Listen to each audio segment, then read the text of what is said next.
Selamat sore, Ketua. Kedengaran, kelihatan?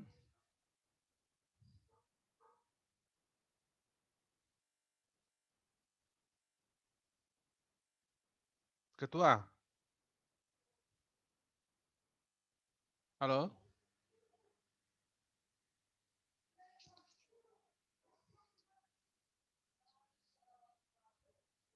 Halo?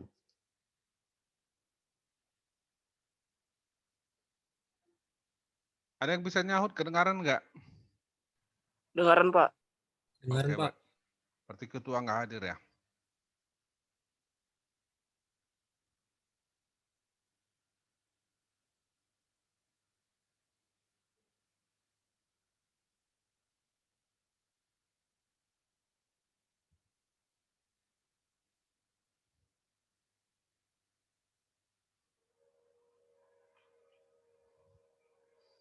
Kelihatan ya? Kelihatan, Pak. Kelihatan, Pak. Kelihatan, Pak. Baik. Oke, kita lanjutkan dengan pemulihan tanaman menyerbuk silang. Istilah untuk tanaman menyerbuk silang sudah kita pelajari, namanya alogam. Nah, kita awali dengan struktur genetik.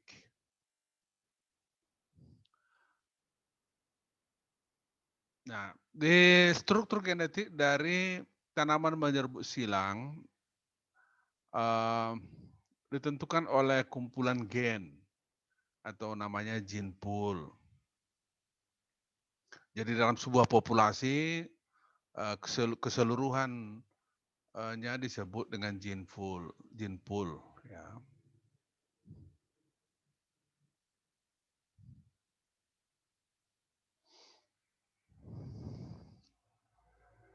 Tentu saja kemudian genotipe hasil persilangannya ditentukan oleh apa aja yang ada di gene pool tersebut, di kumpulan gen tersebut. Dan apakah setiap tanaman mempunyai kesempatan yang sama untuk menyerbuki atau diserbuki.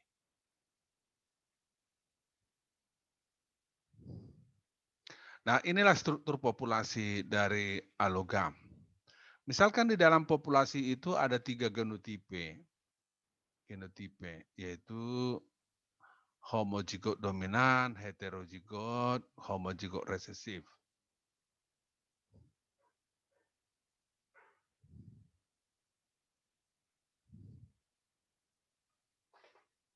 Nah, frekuensi dari setiap genotipe itu di dalam populasi itu, kita misalkan homozigot dominan 25%, ya, atau 0,25, heterozigot 50%, atau 0,50, homozigot resesif 0,25 atau 25%. Itulah frekuensi dari genotipe. Dengan demikian kita bisa katakan heterozigositas 50%.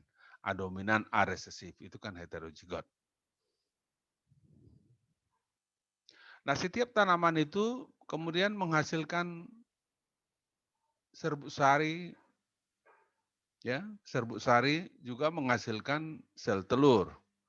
Dan gametnya dari tanaman homozigot dominan itu menghasilkan A dominan gametnya, A dominan juga gametnya, baik untuk jantan maupun betina. Yang heterozigot dia menghasilkan gamet A dominan, A resesif. Yang homozigot resesif menghasilkan A resesif, A resesif. Nah, semua tanaman ini menyerbuk silang secara panmiktik, artinya setiap tanaman mempunyai kesempatan yang sama untuk disilangi dan juga mempunyai kesempatan yang sama untuk menyilangi. Nah, yang dari tanaman A dominan ini, dia tadi alelnya A dominan, dia menyatu membentuk zigot dengan A dominan dari A heterozigot, dia menyatu membentuk heterozigot A resesif dari tanaman heterozigot dan seterusnya. Ya, setiap tanaman itu saling menyerbuki. Alhasil hasilnya adalah genotipe A dominan, homozigot dominan, heterozigot, dan homozigot resesif. Dan turunannya ini sama frekuensi genotipnya. Homozigot dominan 25%, heterozigot 50%, homozigot resesif 25%. Atau boleh kita katakan bahwa heterozigositasnya 50%. Nah, bagaimana dengan frekuensi alelnya? Nah, frekuensi alelnya, alel A dihasilkan oleh homozigot dominan, alel A juga dihasilkan oleh heterozigot ini, alel A resesif dihasilkan oleh heterozigot, alel A resesif juga dihasilkan oleh homozigot resesif. Nah, kalau kita hitung, kita lihat bahwa alel A dominan itu ada setengah, alel dari A resesif setengah. Kita sudah tahu bahwa total frekuensi alel itu harus 1. Total frekuensi dari genotipe juga harus 1. Ini sudah kita pelajari juga di genetika ya. Nah, terlihat bahwa baik frekuensi alel maupun genotipenya tetap. Baca lagi hukum Hardy-Weinberg di buku saya pada halaman 47. Nah, kalau begini keadaannya maka populasi itu berada dalam keseimbangan genetik. Atau disebut juga populasi itu berada dalam keseimbangan Hardy-Weinberg. Nah, bagaimana untuk mengganggu? Bagaimana bisa berubah frekuensi itu? Atau keseimbangan itu bisa terganggu karena apa? Ada 3. Itu bila terjadi seleksi. Ya. Jadi diambil tanaman homozigot dominan, ya, atau diambil tanaman homozigot resesif dibuang dari populasi. Atau yang kedua mutasi, terjadi perubahan gen pada alel A atau terjadi mutasi pada alel A resesif. Atau migrasi keluar dari populasi alel tertentu atau dari luar populasi masuk alel tertentu. Sehingga frekuensi genotipe dan frekuensi alel yang tadi yang di atas itu bisa berubah. Nah, kaitannya dengan pemulihan tanaman. Pada tanaman alogam, pemulia cenderung untuk memperhatikan populasi, bukan individu-individu tanaman itu. Dan karakter yang diperhatikan adalah karakter kuantitatif. Prinsipnya adalah bagaimana meningkatkan frekuensi dari gen-gen dalam populasi, yaitu gen-gen yang memenuhi tujuan pemulihan tanaman. Misalnya, kalau tujuannya adalah meningkatkan bobot 1000 biji, maka bagaimana meningkatkan gen-gen yang mengatur bobot biji? Bagaimana mengatur frekuensi gen-gen yang mengatur bobot biji? Bagaimana meningkatkannya? Nah, inilah beberapa metode dari tanaman menyerbuk silang. Pertama, seleksi balik arah, disebut juga recurrent selection. Ini seleksi balik arah ini adalah suatu sistem yang dirancang untuk meningkatkan frekuensi gen-gen dari karakter kuantitatif melalui pengulangan siklus-siklus seleksi. Pengulangan siklus-siklus seleksi. Jadi kata kuncinya meningkatkan frekuensi gen. Caranya adalah ada seleksi. Dan seleksi itu punya siklus dan siklus itu diulangi. Satu siklus seleksi balik arah meliputi identifikasi genotipe-genotipe superior ya, untuk karakter yang akan diperbaiki dan kemudian penyerbukan berikutnya dari genotipe-genotipe tersebut. Siklus seleksi dapat diulang apabila genotipe-genotipe superior masih dihasilkan. Artinya masih akan ada terjadi perbaikan fenotipe, maka dilakukan lagi siklus itu. Catatan pada seleksi balik arah itu dilakukan berdasarkan fenotipe. Jadi berdasarkan fenotipe, sehingga disebut juga ini seleksi balik arah fenotipe. Nah, seleksi balik arah efektif pada karakter-karakter kuantitatif yang interaksi genotip lingkungannya rendah. Misalnya besar biji, resistensi terhadap hama dan penyakit tanaman. Yang kedua adalah jika persilangan dapat dibuat dengan mudah. Nah, inilah contohnya bagaimana bagaimana seleksi balik arah itu. Di sebelah kiri ini adalah siklus seleksi original, itu tetuanya. Oke, tetuanya. Jadi kemudian populasi sumber, ya, seleksilah tanaman-tanaman superior pada karakter yang diinginkan. Jadi kita melakukan seleksi positif. Artinya seleksi positif itu adalah memilih tanaman yang baik, yang lebih baik.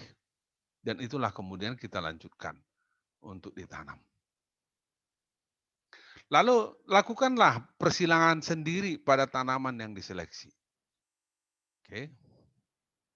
Lalu kemudian tumbuhkan turunan-turunan tanaman yang diseleksi tersebut. Silangkan semua kombinasi yang ada. Ini kan ditumbuhkan, silangkan semua kombinasi yang ada.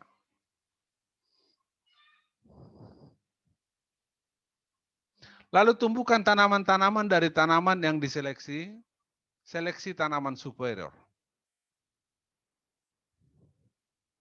Tumbuhkan tanaman-tanaman yang diseleksi, silangkan semua kombinasi. Inilah siklus seleksi balik arah yang pertama. Ya, inilah, kalau yang di atas tadi kan prinsipnya. Nah, kalau kita lakukan lagi dengan cara yang sama, itulah siklus seleksi balik arah kedua.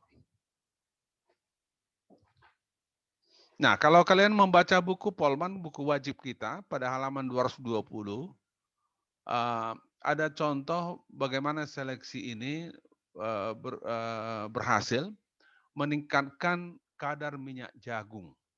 Kalian boleh baca itu di bukunya Polman halaman 220. Oke, jadi seleksi balik arah itu siklusnya dihentikan apabila sudah tidak mungkin lagi meningkatkan perbaikan fenotipe tanaman itu. Nah, contoh jagung ini, kadar minyak pada jagung itu sudah diduga maksimum pada siklus seleksi balik arah kedua. Jadi tidak lagi dilanjutkan ke siklus balik arah ketiga. Yang kedua adalah varietas hibrida. Varietas hibrida. Ada dua istilah pertama yang harus kita bicarakan, yaitu inbreeding. Inbreeding disebut juga ini silang dalam. Ya, silang dalam. Inbreeding ini akan menurunkan vigor atau menurunkan produktivitas tanaman. Ya. Jadi penyerbukan sendiri akan mengakibatkan inbreeding. Inbreeding itu yaitu menurunnya vigor atau menurunnya produktivitas tanaman. Itu istilah inbreeding. Istilah yang kedua, heterosis. Ini adalah eksploitasi heterozigositas yang lewat dominans, over dominans. Heterozigot lebih baik dari homozigot dominan dan lebih baik dari homozigot resesif. Lebih dalam tentang genetikanya ini sudah kita pelajari di mata kuliah genetika. Nah, jenis-jenis hibrida. Kalau istilah hibrida sudah sering kalian dengar, ya, jagung hibrida, padi hibrida, dan seterusnya. Yang pertama adalah hibrida silang tunggal, single crossed hybrid. Yang pertama adalah kita harus ciptakan dulu galur murni. Ya, galur murni A, kita ciptakan juga galur murni B. Asumsikanlah sudah ada galur murni itu. Maka kita pilih galur murni A, galur murni B. Kita silangkan. Nah, inilah katakanlah ya, pada tanaman ini kita buang taselnya, disebut dengan detasel, dan serbuk sarinya kita berikan ke ke tanaman induk betina ini. Dan terbentuklah biji-biji pada tongkol ini, katakanlah ini jagung ya. Terbentuklah biji-biji pada tongkol tersebut. Inilah yang disebut dengan biji F1. Jadi biji-biji yang ada di tongkol ini disebut biji F1. Nah, kalau ini mau ditanam tentu istilahnya adalah benih ya, benih. Jadi benih F1. Atau disebut juga benih atau biji hibrida silang tunggal. Kata tunggal ini sangat penting karena hanya satu galur murni yang digunakan, yaitu galur murni A dan galur murni B. Nah, itu kontras dengan yang kedua, yaitu hibrida silang ganda, double crossed hybrid. Nah, ini 2 tahap pelaksanaannya.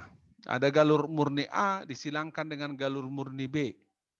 Di tempat yang lain, jauh dari situ, kira-kira 50-100 meter, disilangkan juga galur murni C dengan galur murni D. Nah, kembali bahwa biji yang terbentuk pada tanaman induk betina ini, itu adalah biji F1, kita simbolkan aja dengan AB. Ya, biji F1 AB. Nah, pada yang terbentuk pada biji pada tanaman C itu kita sebutlah biji F1CD. Nah, kita tanam biji-biji tersebut, ya, kita tanam biji F1AB, kita tanam biji F1CD, atau kita tanam benih F1AB, kita tanam juga benih F1CD. Nah, kita anggap bahwa tanaman F1AB itu sebagai induk betina. Nah, kita buat detasel, lalu kita berikan serbuk sari ke tanaman F1AB itu. Nah, pada tanaman F1AB itu terbentuk kemudian biji-biji.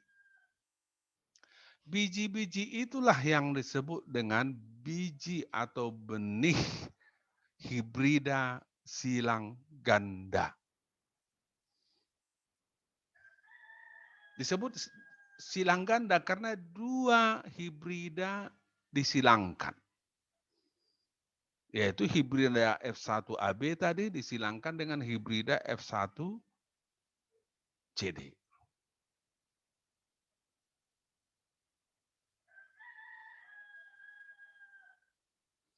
Baik. Yang ketiga, ya, tipe yang ketiga. Hibrida yang ketiga disebut hibrida silang 3. Three-way crossed hybrid. Three-way crossed hybrid. Nah, caranya di sini adalah galur murni A disilangkan dengan galur murni B dihasilkan F1AB. Nah, lalu ditanamlah biji F1AB itu dan ditanam juga galur C. Ya, jadi galur itu kemudian disilangkan ke F1AB itu, dihasilkanlah biji pada tanaman F1AB itu, dan itulah yang disebut dengan hibrida silang 3. Ya, hibrida silang 3. Kalau pengertiannya 3 di sini karena menggunakan 3 galur. 3 galur murni. Nah, kita lanjutkan dengan varietas sintetik. Sebenarnya ini varietas sintetik ini selain digunakan untuk tanaman menyerbuk silang, juga ini adalah metode untuk tanaman menyerbuk silang sebagian.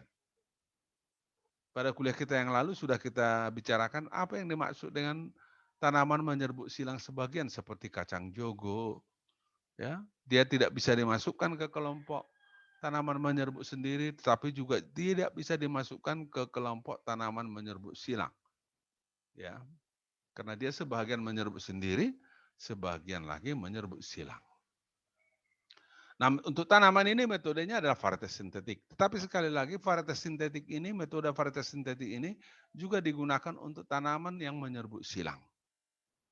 Khusus untuk tanaman yang menyerbuk silang sebagian, varietas sintetiklah yang digunakan. Metode varietas sintetik inilah yang digunakan.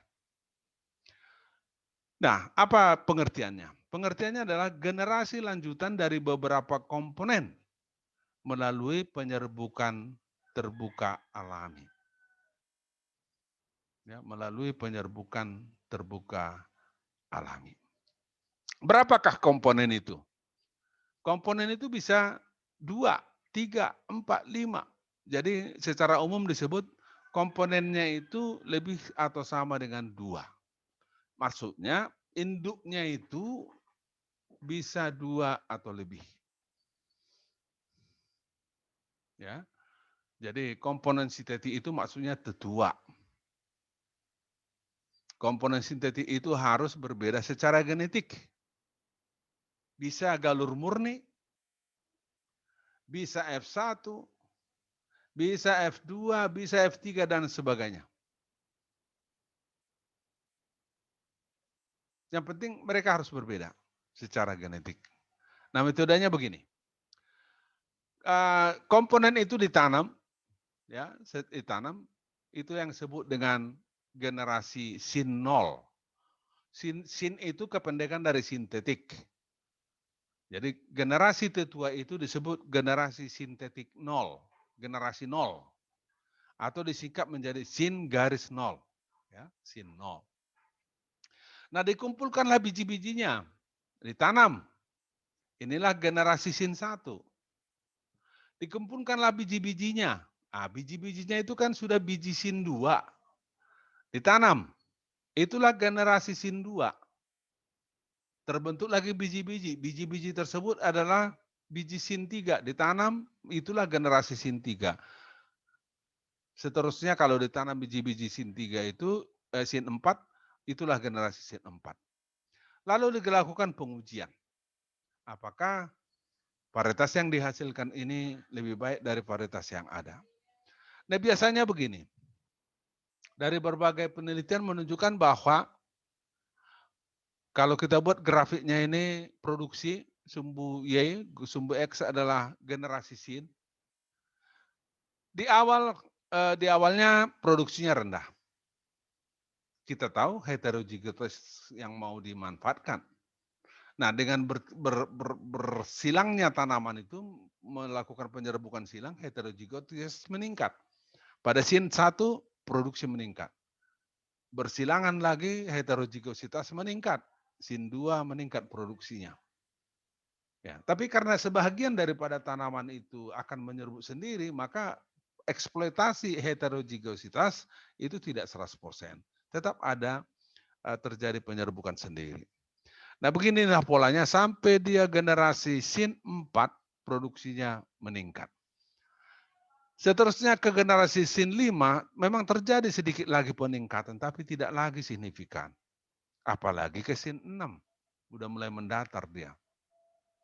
Itu sebabnya tadi di atas kita sebut bahwa setelah generasi sin 4 dilakukan pengujian.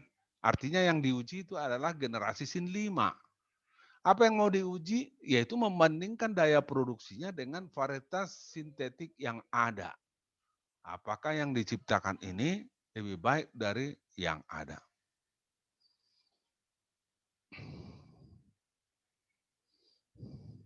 Jadi umumnya pada generasi keempat produksi sudah maksimum dicapai. Walaupun naik lagi sedikit itu tidak ada peningkatan lagi. Nah, andai kata dilakukan pengujian dan ternyata lebih baik dari varietas sintetik yang ada, maka diproduksilah varietas sintetik baru.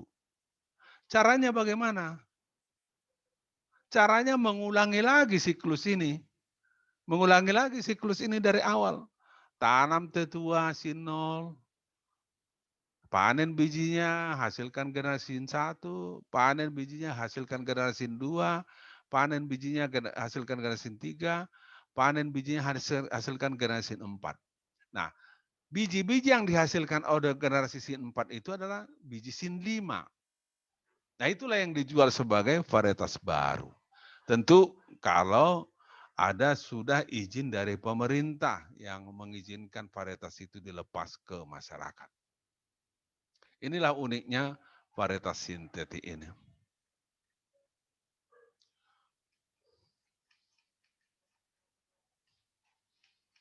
Baik, ada pertanyaan?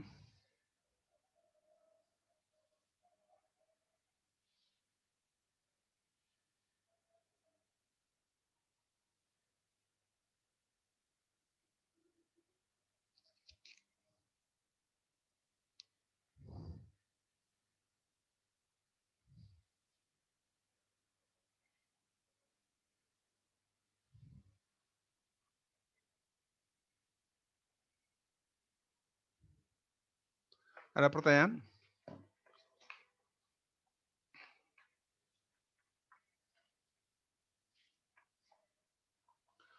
Ya, ketua kita ada 63 ya, yang hadir ini hanya 46 ya. Agar betul-betul dicatat oleh ketua ya. Ketua? Sudah, Pak. Sudah, Pak. Ya, ada 16 ini yang tidak hadir. Karena di dalam absensi ada 63 orang. Ya, yang hadir ini hanya 46 karena 40 itu satu diantaranya adalah saya ya. Baiklah, kalau tidak ada, selalu saya katakan bahwa saya sediakan selalu waktu untuk bisa diskusi.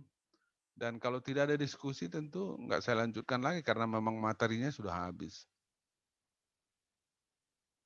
Ini pertemuan kita ke-13 ya, Ketua. Ya, Pak. Sekali lagi, Pak. Ya, minggu depan ya. Baiklah, terima kasih. Sampai ketemu lagi pada kuliah yang akan datang. Tapi jangan lupa hari Sabtu kita presentasi praktikum. Selamat sore, jaga kesehatan. Horas menjuah-juah, juah-juah, jahobu.